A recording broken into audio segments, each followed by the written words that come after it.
Right ahead of the broadcast tonight, the much-anticipated Building Bridges Initiative Task Force report is finally home. The task force hands over the report to President Uhuru Kenyatta and ODM leader Raila Odinga, which contains a raft of far-reaching proposals. Among them is the formation of a Prime Minister post, rewarding corruption whistleblowers with 5% of recovered proceeds, and the elimination of sting allowances of public officers in both the national and the county governments. Now, the handing over of the report marks the closure of the term of the task force, but could also open a fresh page of political clamor in the country. Now, of course, we have details of this and much more, including a candid conversation of more on the BBI report. But first, the headlines. Welcome to Ebru Primetime News, and this is the 26th day of November 2019. My name is Diana Rachel Mbogwa. That's right. My name is Kenneth Kazungu. Welcome to the broadcast. Now, the Building Bridges Initiative report has reportedly recommended a raft of proposals, which they say will heal the country.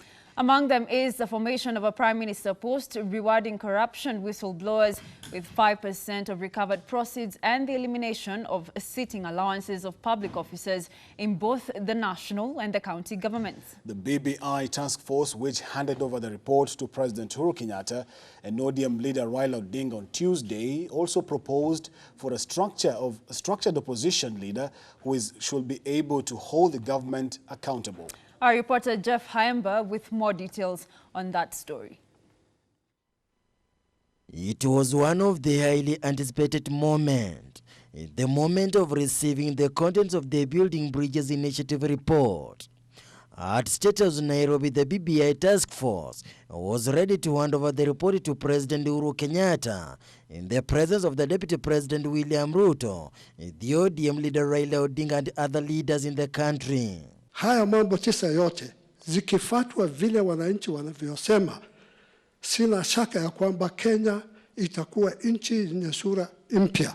The report, yet to be subjected to the Kenyans for scrutiny, recommends for the formation of our Prime Minister position. The proposed Prime Minister in the BBI report shall be an elected member of the National Assembly. The President shall nominate a Prime Minister whose appointment must be approved by the National Assembly. We are going to use this as an opportunity to heal the wounds and to create an environment that will make Kenya peaceful, that will make Kenya prosper, that will make Kenyans feel included. The BBI team also recommends for an executive headed by the President with the executive powers, a Deputy President, and the Cabinet Ministers. The BBI team also recommended for an executive headed by the President with executive powers, a Deputy President, and the Cabinet Ministers. The Cabinet Minister shall be appointed by the President in consultation with the Prime Minister. If the loser in the presidential election shall be nominated to the parliament, where he or she takes over as the leader of the official opposition. Your Excellency, because this is a very pregnant moment, from tomorrow going into the future, we will all be focused on having a honest, democratic, inclusive, informed debate. We all have ambitions, but for us to be able to achieve those ambitions, I think we can all agree. The leader of the official opposition will name a shadow cabinet, the former strong opposition that will act as the government in waiting and putting the government of the day to account. This report will be unveiled tomorrow. But you said that this is not the end. It's a beginning. Because these are proposals which have come out of deliberations with some Kenyans, not all Kenyans. The report also recommends the change of the name from the Cabinet Secretary to the Cabinet Ministers and the elimination of the Chief Administrative Secretary's position. About the devolution, the BBI team also recommends the retention of the 47 counties and increased allocation to the county governments from at least 15% of the last audited accounts to between 35 and 50%, with the resources matching the devolved units. The report also recommends the members of the county assemblies MCS take charge of the bursaries and play a pivotal role in oversight. The report also recommends for the retention of the 290 constituencies in the country, as well as the affirmative action seat, such as the women representative seat, and the nomination slots for the youth, the marginals, and the people with the disabilities. The report also recommends a total overhaul of the current Electoral Commission IBC, with the new team appointed to take charge of the 2022 general election. Reporting for Ebru TV, I'm Jeff Khaemba. Now, still on the BBI, President Uhuru Kenyatta and former Prime Minister Raila Odinga have received the much-awaited Building Bridges Initiative report with recommendations that could be far-reaching. Now, the handing in of the BBI report marks the closure of the term of the task force, but as Eric Munene now tells us, it could also open a fresh page of political temperatures in the country. Have a look. All eyes were today fixated on the house on the hill, as eager Kenyans hoped to get at least a glimpse of their country's possible future. And the moment they were waiting for was finally here. The two handshake partners, President Uhuru Kenyatta and former Prime Minister Raila Odinga, have kept the country guessing over what could be contained in the report, with some already rejecting the unknown proposals and others equally awkwardly endorsing them. Leaders allied to Deputy President William Ruto have already made it clear that they will not support it, claiming it is only benefiting a few within the aim of expanding the executive by creating a Prime Minister's position. Sisi tunangojea hiyo tsunami yake. Na hii BBI, vile rais amesema na makamu wa rais, mutaletewa itakuwa na makaratasi, mutaletewa paka Kibra, kama haina manufaa kwa mwananchi wa kawaida. Hiyo BBI hata bunge haitapita. Kama mtu anafikiria tutashinikizwa hiyo BBI kwa kutishwa na vita na kupigwa kama akina Ngaira, kama akina Beatrice, kama kuvunjwa miguu kama akina Ochanda, haitawezekana Kenya hii. While he is seen opposing the report, Ruto publicly states that he is waiting to read it before making a decision, but those around him are clear on their resolve to shoot it down. Na wengine wanasema msipokubaliana na huyu ama yule, tsunami itakuja kubeba wengine, wapeleke sijui takataka masijui mahali gani. Hakuna Mkenya ambaye ni takataka. Hakuna mtu ambaye hafai. Tutaweza kuwa convinced namna gani kwamba ati BBI italeta amani nchi yote ya Kenya kama imeshindwa kuleta amani pale Kibra? On the other divide is a group of politicians who are pro the handshake and who have already started campaigning for the endorsement of the report. Na waomba tusimame na Mheshimiwa Rais Uhuru Kenyatta, tumshike mkono, tupitishe BBI, tunajua natuletea mazuri na ni manufaa ya sisi kama watu wa Mount Kenya, ndio tutakuwa mstari wa mbele kukuwa na manufaa hayo. The report is a culmination of the handshake that took place between President Uhuru Kenyatta and former Prime Minister Raila Odinga and was aimed at restoring unity after the 2017 disputed presidential election in which both vied. The report, which some have said will be proposing a national referendum to amend the constitution, is not the first one that Kenyans have waited for with bated breath. For instance, the Kriegler report was to address electoral injustices. The Ndungu land report was to address historical land injustices, while the TJRC report, which is yet to be implemented, sought to address historical injustices. Opposition Chief Raila Odinga has warned that there will be a political tsunami to those opposed to the BBI report recommendations in what was seen as a message to his arch-rival Ruto. Gatundu South Member of Parliament Moses Kuria has warned that some leaders that were fronting the idea of the review of the constitution were not committed to the country's unity. Eric Munene, Ebru TV. Now, that particular BBI task force report has already eliciting mixed reactions. Our reporter Jeff Khaemba has been on this beat all day and now samples some of Kenyans' reactions. Take a look. Nikiwa mbunge na kulingana na hali ya uchumi ya Kenya sasa, sisi takubaliana na pendekezo lolote ambalo litabidi tuende katika referendum ambayo itagharimu sisi mabilioni la pesa. That we should manage these things, let the constitution be amended by parliament. How do you say no to something you don't know what it is? How? Nani asiyejua? Isipokuwa shetani mwenyewe ndio ambaye kwamba atakubali ya kwa watu waendelee kufa. Lakini kila mmoja anakubali kusema ya kwa mwelekeo wa njia ya mwafaka ya Kenya kuendelea mbele kwa kwa amani ni jambo fulani na fulani. I thank God today is the birth of this baby called BBI and the death of the handshake. Kila mtu arudi sawa kwake, perform their own duties. Kama wewe ni opposition, play your role as an opposition member. As a government and as a ruling party, will play our role as a government.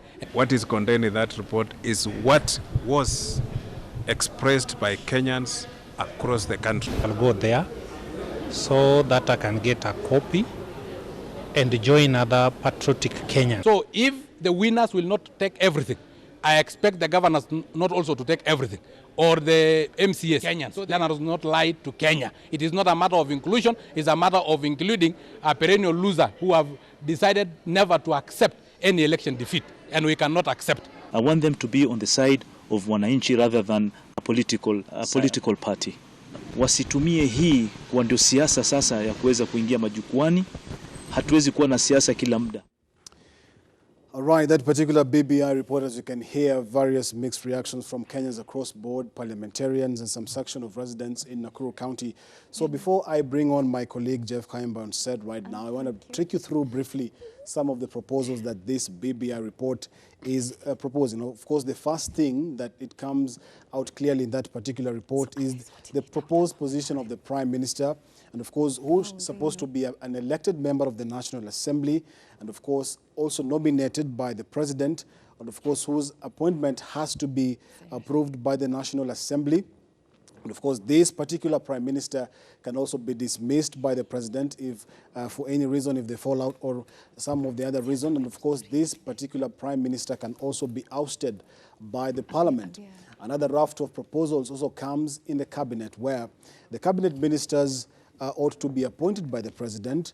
And of course, this time around, there can be a mixture between MPs and technocrats going against the current constitution now, where the cabinet ministers or the cabinet secretaries, as we call them, are only technocrats. And on that particular note, also that particular BBI report proposes the change of name from cabinet secretaries back to cabinet ministers. And of course, on this particular area of the cabinet, they say, of course, we want to, or the BBI report proposes the abolishment of the chief administrative secretary position. We understand that this is a position that caused a lot of public outroar when it was first introduced by President Uhuru Kenyatta when he was naming his cabinet for his second term. And of course, terms in which they want to elect the president remains the same. He needs to get 50% of the votes plus one. And of course, the requisite threshold of the 25% of the total votes in 24 counties. And of course, I'm being told that our reporter Jeff Kaimba now joins us.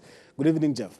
Good evening, thank you so much for having me tonight. Busy day for you today, of course? Very busy. First of all, I want to get your initial reactions to this BBI report and the summary or the outline that we have been able to get as of now. Okay, first of all, I think it will be so much crucial, if at all, the members of the media are actually appreciated for their crucial role that they have been actually been highlighting the key issues about the Building Bridges initiative, more so the task force which actually went around the country collecting just views from the Kenyans, at least to come out with this very great report. And I think you and me, we have been highlighting the same quite a number of the issues which was presented today to President Uhuru Kenyatta. However, the committee members, somehow they were so much somehow hostile to some of the members of the media for trying to give out, to preempt whatever the outcome. But whatever we are giving is what actually came out today. However, we do applaud the team, the key proposal that they have made. Indeed, we do agree that it is actually going to solve the key issues affecting the electoral process in the country. But still, the weighty issues touching on the common mwananchi hasn't been dealt with. We know you have actually read quite a number of key positions touching governance, the top posts. But then we are yet to realize where exactly the common mwananchi benefit from this BBI report. Okay, Jeff, you've been covering on this beat ever since the March 9th, 2018 handshake. It's been about a year and 9 months now, if I'm not wrong. And you have seen how the BBI task force was put into place, how it was conceived, and the 9-point agenda. We're going to come to that a little bit now. But my question to you, Jeff, would be, from the summary of the report that we've gotten as of yet, does it warrant the kind of hype we're giving it, Jeff? Because they told us that the BBI and the 9-point agenda is to help fix the country. But from what we see, does it warrant the hype we're giving it? The hype we're giving it? And I think yesterday you saw quite a number of the leaders claiming that, okay, we are waiting for the tsunami. There is no tsunami. The same issues that we have been hearing on. And just the way I told you, there is nothing big that is actually going to change in the country. Still, weighty matters touching to the common mwananchi is yet to be addressed. And how I wish the President Uhuru Kenyatta, during his media briefing that he's going to give to the Kenyans at the bombers of Kenya, is going to give a solution. That, okay, we have actually created this position, but then you as a common mwananchi, you are going to benefit in which way? Until now, you realize that there is no circulation of money, the country is still intact. There is nothing, the common mwananchi is still suffering. So even if a few elements, key political leaders in the country are going to benefit from this position. How I wish President Uhuru Kenyatta is going to tell Kenyans that, okay, because of ABCD, the Prime Minister position, okay, is actually going to come from the Parliament, a good kind of a suggestion. And then we also going to have the Cabinet Secretaries, some of whom are actually going to come from the Parliament. Anyway, from the current Cabinet Secretaries, which have been now changed to the Cabinet Ministers, somehow the members of the Parliament, they have been complaining that, okay, we do have Cabinet Ministers who are so much somehow, they say that the Matiang'i system, some of them, they're somehow rude, they cannot appear before them. But if at all we do choose somebody who is a member of Parliament, he understands what exactly the roles of the Parliament, what exactly is supposed to do. At least if at all you query this minister on issues touching the common mwananchi, it will be so much prudent. If at all we give up somebody, maybe an opposition leader who understands or is able to check the government day-to-day issues, it will be so much prudent. Okay, Jeff, let us look at the elephant in the room. Yes. And this is the position of the Prime Ministers, which is recommended in the BBI report. We've seen how far we've come ever since the March 9th handshake and ever since this BBI task force was put into place. There has been this political clamor, Jeff, about this position. A section of leaders within the ruling Jubilee Party have always come out guns blazing, saying that this is just a ploy to create positions for election losers. Now that it is actually in the BBI task force report, Jeff, how are we likely to see the build-up to the 2022 general election, given that this is already a spanner in the works? Okay, my take is this. It will be so much difficult even for somebody to just sit there, okay, the Prime Minister will be a member of Parliament. Anyway, you're actually going to contest there, and then you wait whether you'll be approved by the Parliament. Then you wait for the approval, I mean, for the appointment by President Uhuru, by the President, rather, to sail through.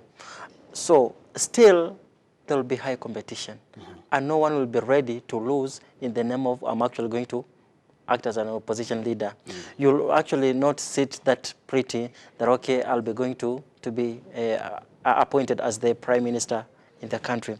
So still, key issues, political chaos in the country, I'm very sure it will be difficult for the nation, for the BBI report to handle this kind of weighty matter, more so the electoral process, because President has actually retained the presidency, the executive presidency. Yes, he has got all the powers.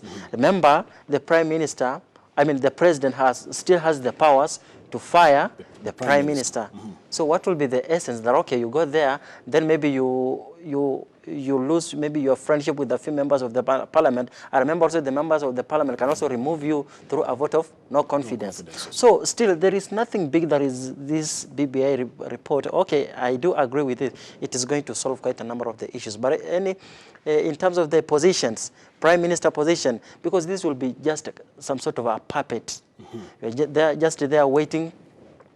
Of course. So Jeff, let us look at the constitutional change journey we've had in our country. True. And if you can, if my memory serves me right, when we wanted the 2010 constitution, that is actually one of the moments where we see President Uhuru Kenyatta and then LDP leader Raila Odinga come together to form the ODM now.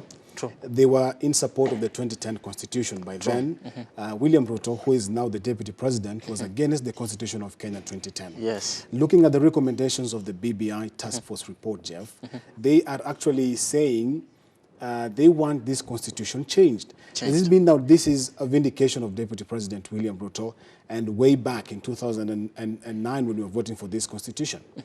Okay, we can't really say that, okay, it's sort of vindicating the Deputy President, because I realize DP Ruto have actually tried to follow him since by the time he was with the Prime Minister Raila Odinga, before he shifted to President Uhuru Kenyatta. He is a very clever man, and I know today he said that, okay, this is a pregnant kind of a report. We are yet to go through it, at least step by step, with the common mwananchi. I remember quite DP Ruto has got a huge following, and I know he's just waiting. What are the key issues I suppose maybe to be amended, at least to fit the common mwananchi? I know he has been in the central part of the Kenya, and still, remember, Mount Kenya region is now split.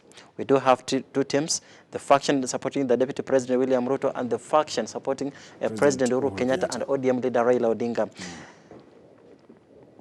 Last time during the Sagana meeting, I'm told there was some sort of friction where some members from Mount Kenya differed with whatever they were saying that, okay, the BBI issue. Quite a number of them until now are saying that, okay, we are waiting for DP Ruto's response after the report. All right, Jeff, I understand that this report is actually a bridge into more clamor from the BBI task force. I want to release you now because I understand tomorrow you also have a long day at the Bomas of Kenya when this report will be made public to Kenya. Thank you very much. We'll be there, isn't it? Yeah, we'll be there. Thank you very much Thank you for so much, your insights, Jeff. Yeah, thank you. Now, moving on to the news now, and governors drawn from the frontier counties have visited landslide victims at the Tamkal in Muino Pokot Central sub-county, where hundreds of affected families are camping at the Tamkal Primary School. Governor John Lonyangapuo continues to appeal for help, saying the people need warm clothes more than food. West Pokot Governor John Lonyangapuo says that they are upbeat in ensuring that everything is done to assist the affected families. Kila saa, kila dakika mimi najua exactly vile mnafanya hapa. Napigiwa tu saa yote. Alikuwa anafanya operation kuhakikisha kila mtu anajua shida zetu. President ametuma rambi zake na kusukuma hiyo team ya army na misaada ingine. Deputy President akatuma watu wengine. Baringo Governor Stanley Kiptis appealed to the locals to move out from the hilly and steepy places that has proved inhabitable. Sisi wa Afrika hatujifunzi. Kila wakati tunaona shida, alafu tunasema si hiyo itapita, ama mimi wacha nitangojea tu hapa, hakuna shida. Hata kama tungejitayarisha namna gani, Your Excellency, ungejua itatokea namna gani, itatokea hivi. Hii ni disaster. Hii ni disaster. Nasikia shule ya msingi hapa ilijengwa 1938 na hatujapata kushuhudia kisa kama hii. However, one family that lost 7 children in the landslide tragedy say they do not know where to start, as all their kids were killed except one. The family is calling on the government and other well-wishers to help them start again their lives, saying they lost everything.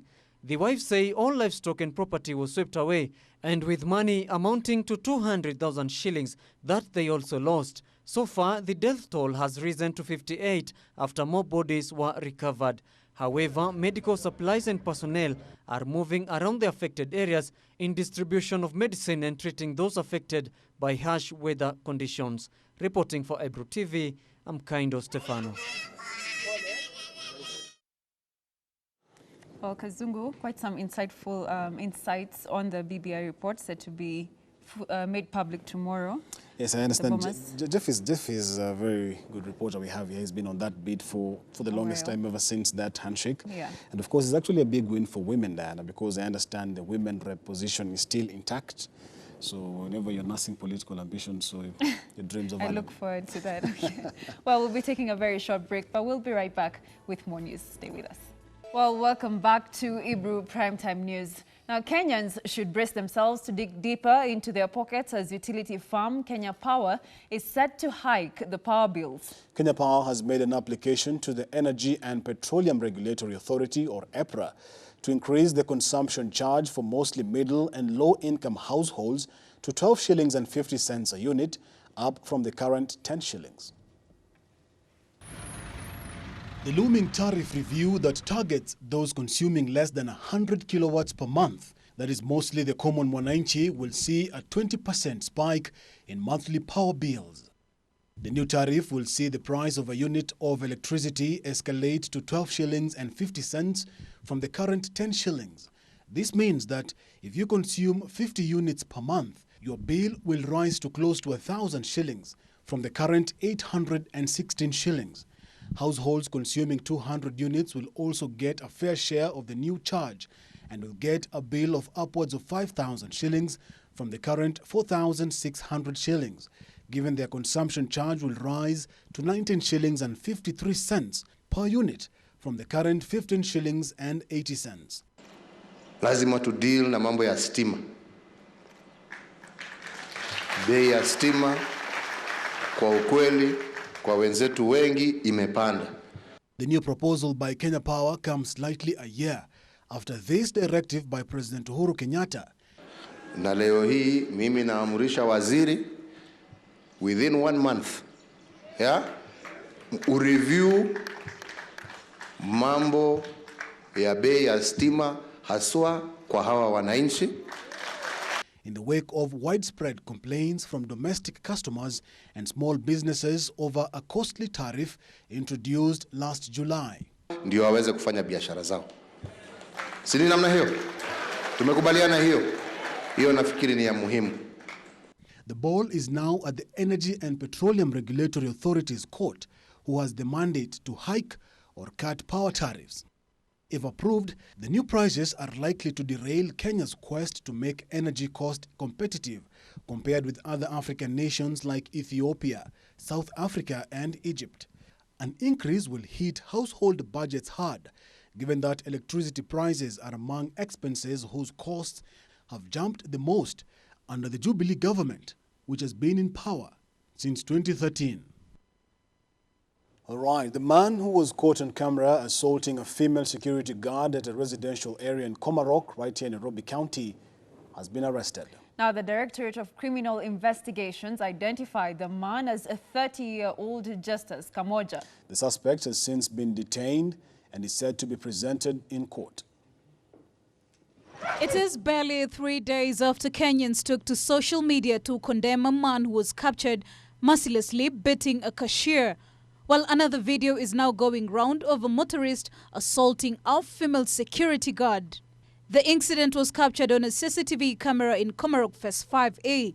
Reports indicate that the female guard had asked the motorist to sign the registration book before he entered the premise she was guarding.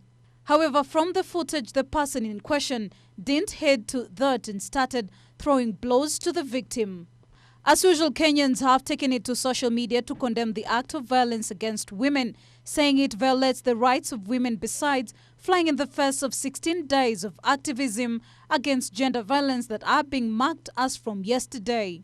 Yesterday, Ibrahim Taraya, the suspect from Esmat supermarket who assaulted a cashier in Kajiado, was arraigned in court and denied bail for the attack on the female employee. According to the prosecution, he might interfere with witnesses and was at flight risk as he had attempted crossing over to Tanzania. The next hearing of the case will be heard on the 6th of December this year, when his bail terms will also be reviewed. As the acts of violence against women persist, Kenya has joined other countries to mark the International Day for Elimination of Violence Against Women, which aims at honoring and amplifying the voices of survivors and grassroots activists. Women and girls universally experience rape, sexual violence and abuse in times of peace or war. Milia Kisenya for Ebru TV. Now, the University of Nairobi has refuted claims that it has stopped admitting self-sponsored students. The university has clarified that it only merged functions under its parallel administrative units to avoid duplication and mitigate costs. In a statement, the University Council Chair Professor Julia Ojiambo said the affected staff will be deployed and reassigned new roles. She also added that the board, in a meeting held last Tuesday, comprehensively deliberated on the establishment and the function of the Center for Self-Sponsored Programs, CESSP, where it resolved that all staff under the then CESSP be redeployed into the mainstream services of the institution and be assigned responsibilities in line with their training. She added that banking facilities used by CESSP will continue to be operated by the Council's duly authorized signatories, but that all other activities previously under the unit will be taken up by other competent university organs. Professor Ojiambo noted that it is the Council's firm belief that this decision does not in any way hamper the operations of the university. This comes barely a day after it was reported that the institution had suspended the admission management of self-sponsored programs in a restructuring move, and hence inferring that the program first being scrapped off. The measures to cut costs at the university comes following a directive by President Uhuru Kenyatta. The measures include suspension of capital projects for the financial year 2019-2020. Reports by then Auditor General Edward Ouko showed that the University of Nairobi was drowning in debt, as were Kenyatta University, Multimedia University and Moi University. Busara Naman for Ebru TV. Now, after months of push and pull, the much-anticipated Kenya Defence Forces recruitment will finally kick off on Wednesday. In a statement to newsrooms, KDF said the launch will take place at the Army Defense Headquarters in Nairobi from 8 a.m. The exercise had been scheduled to begin last month, but was later cancelled after members of the Parliamentary Defense and Foreign Relations Committee clashed with Defense CS Rachel Omamo over recruitment centres. The lawmakers argued that hundreds of youth would be locked out as the exercise should be conducted at sub-county levels. The KDF now says recruitment for general service officers, cadets, special officers, tradesmen and tradeswomen will be done at the defense headquarters. General duty recruits and defense forces constables will, however, be recruited by KDF teams at sub-county level.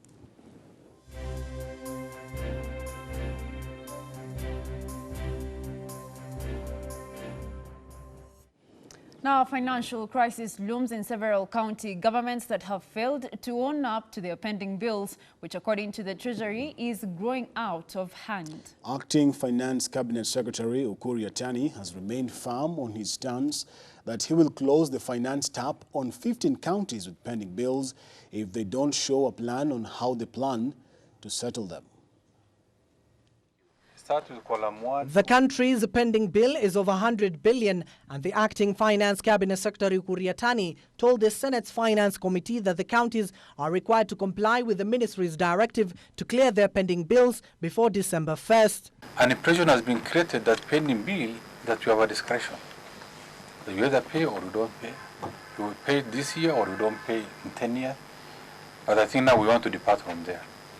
Enforce discipline and making sure people who default deliberately are punished accordingly. 3 counties, namely Narok, Nairobi and Tharaka Nithi, have already handed a roadmap to repay the pending bills by paying 1 billion every month. Cabinet Secretary Ukur Yatani said 15 counties have to clear pending bills or risk losing out on cash transfers from the national government. The 15 counties are Narok, Machakos, Nairobi, Vihiga, Isiolo, Tana River, Migori, Tharaka Nithi, Bomet, Kirinyaga, Nandi, Mombasa, Kiambu, Garissa and Baringo. They budgeted for money. They procured goods and services. 2013, 2014, 2014, 15, Paka, Leo. They didn't pay. Where did the money go? This is a matter for criminal inquiry. The historical pending bills is a big problem. We're only addressing now for maybe 1 or 2 years.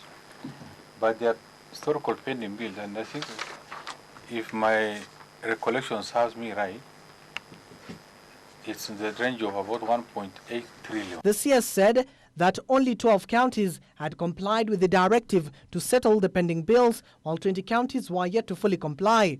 The Controller of Budget has placed the pending bills at 108 billion, while the Auditor General placed the debt at 89 billion. At the top level of leadership of this country, I have also given ultimatum for this payment to be done, because it's a serious concern. Pending bill is a very big issue, a serious matter in this country. I think we have discussed at the Senate ourselves to see that the bill must be paid, but whatever action is taken must be within the law. The ministry has vowed to stick to its stand, and that has the backing of the President, who directed all ministries and county governments to pay all their pending bills. The ministry now seeks Parliament backing to uphold the measures placed by the ministry. Abdiaziz Hashim, Ebru TV. We're officially open for business. Now, the Central Bank of Kenya's Monetary Policy Committee has reduced the central bank-based lending rate from 9% to 8.5%, saying the economy is currently operating below its potential. Now, the decision will see commercial banks forced to lower their lending rates. Take a look. The move by CBK to lower the CBR is aimed at compelling banks to give money to consumers, a move that will increase cash flow among the people and increase purchasing power for goods and services. The CBK's move aims at the time Kenya's economy is literally struggling, with companies laying off employees, with most closing down due to the high cost of doing businesses and minimal sales. In the past 4 months, more than 5,000 Kenyans have been fired from their jobs as the economy continues to crawl.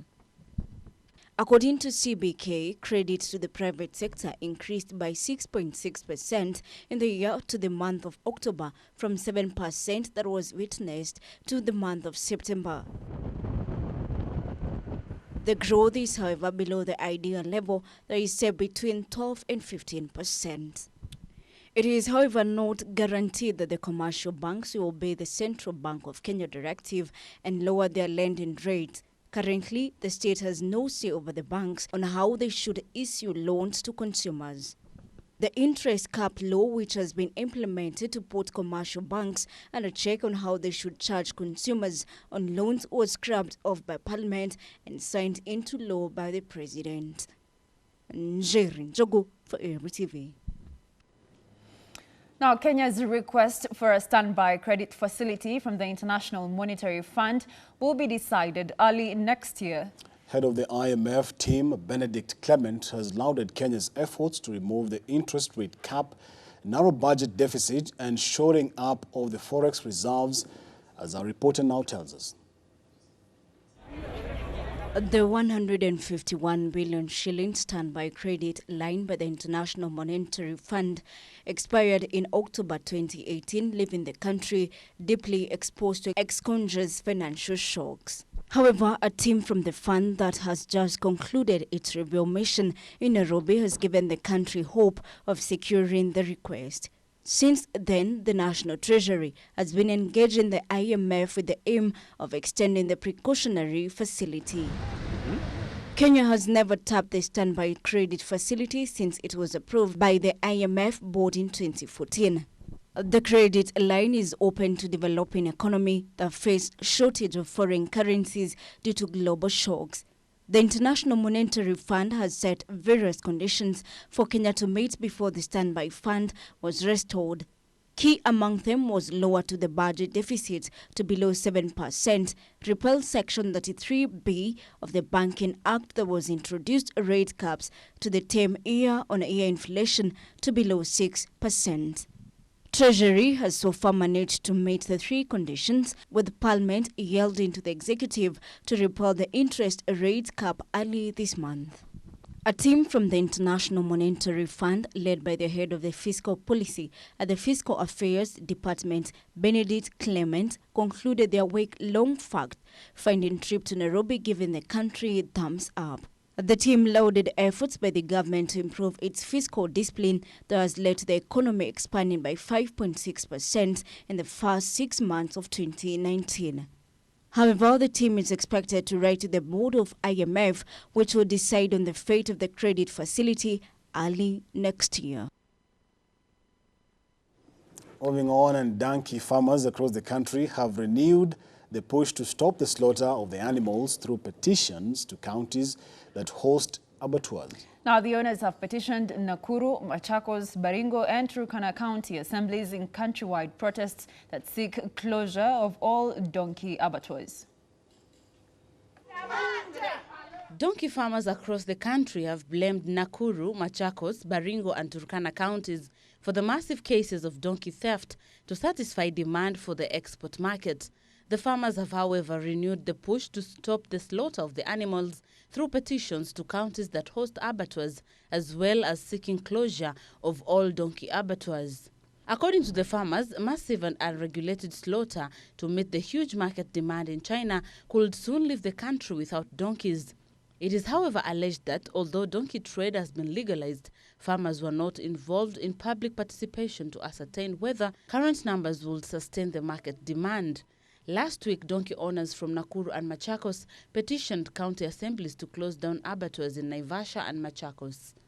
In their petitions, the donkey owners noted that the increase in export trade was already dealing a blow to the local economy following the huge demand and the dwindling numbers. Poor reproduction rates of donkeys, they say, also outweigh the rate of slaughter, a concern they say might wipe out donkeys by 2023.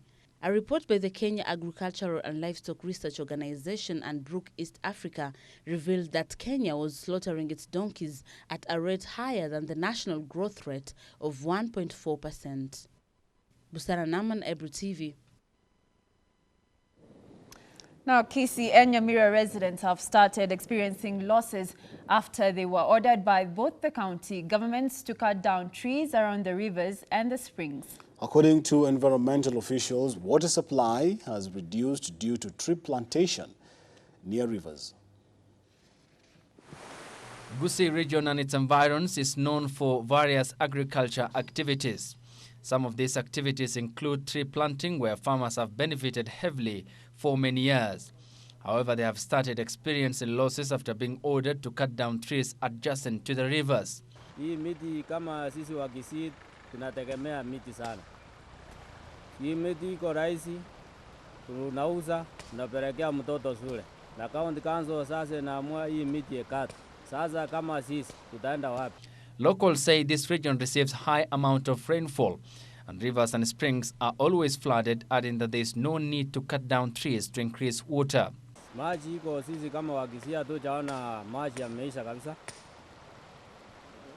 Lakini kwa kukata miti kama ni kwangu, kama ni kuchukua hatua yangu, si kukata miti. Despite this region known for cultivation of different crops, tree business is also rampant, especially after the increase of the construction activities in both counties, thanks to devolution. Wangestahili kukata mahali kuna habitat, sio kwa hii maji mengi ambayo yanateremka. Wangeenda huko kwa water sources, the immediate water sources. Siasi enda kinyume na matako ya county government. Let us test it and prove it work or not. Environmental research indicates that trees such as the blue gums consume a lot of water, and farmers are advised not to plant them near rivers and springs. Discipline wanasema eti kama huko kata wanakuja wanakata hiyo mti wanapeleka tena unalipa. Sasa si hiyo ni kama hasara. Huko nawaambia nini? Mimi nawaambia kama wanakata watupee njia nyingine ya kupata pesa tunapelekea watoto shule. Locals are now calling on the government to lift that directive for what they say is incurring huge losses. However, our efforts to reach the county government's officers were futile.